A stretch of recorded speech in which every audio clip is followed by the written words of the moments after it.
You complain to your friends every single weekend that you only attract narcissists, manipulators, and extremely toxic partners.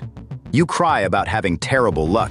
You genuinely think you are a helpless victim of a cruel, unfair dating market. Stop lying to yourself.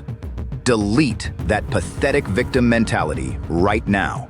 You do not have bad luck. You have a broken biological radar, and you are actively choosing your own psychological destruction. The legendary psychoanalyst Carl Jung stated, "People will do anything, no matter how absurd, in order to avoid facing their own souls." You are not attracting toxic people by accident. Your subconscious mind is intentionally hunting them down. You are trapped in a dark, biological phenomenon known as repetition compulsion. Your brain is repeatedly seeking out the exact same emotional trauma you experienced in your past because, to your broken nervous system, chaos feels like home. Here is the exact Jungian protocol to diagnose your toxic trauma loop and permanently destroy it. Phase 1. The cortisol addiction. You claim you want a peaceful, healthy relationship. That is a complete biological lie. When a genuinely healthy, emotionally available person enters your life, what do? You call them boring.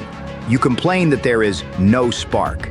Listen to this absolute truth. That spark you are obsessing over is not romantic chemistry. It is severe anxiety. It is your nervous system firing off terrifying warning signals. You are literally addicted to the cortisol spikes, the extreme highs, and the devastating lows of a toxic dynamic. Healthy love feels intensely boring to you because your brain has been deeply conditioned to equate emotional pain with affection. You are rejecting safety because you do not know how to function in a peaceful environment. Phase 2.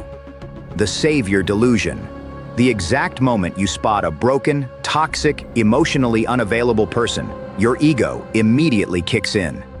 You look at their massive red flags and view them as an exciting renovation project.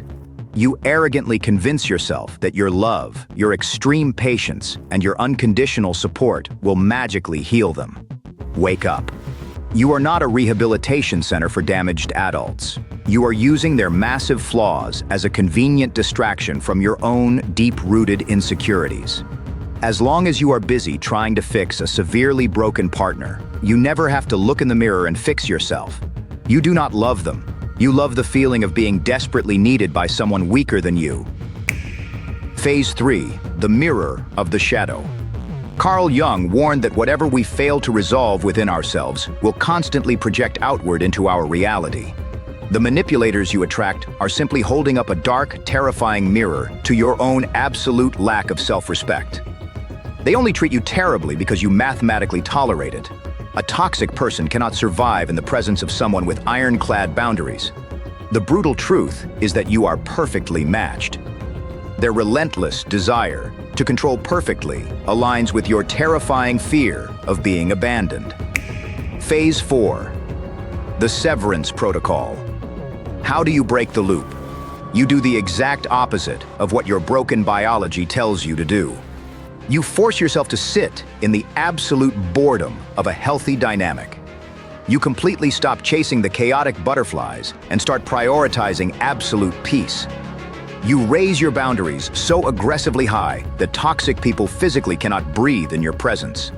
Carl Jung said, "I am not what happened to me. I am what I choose to become."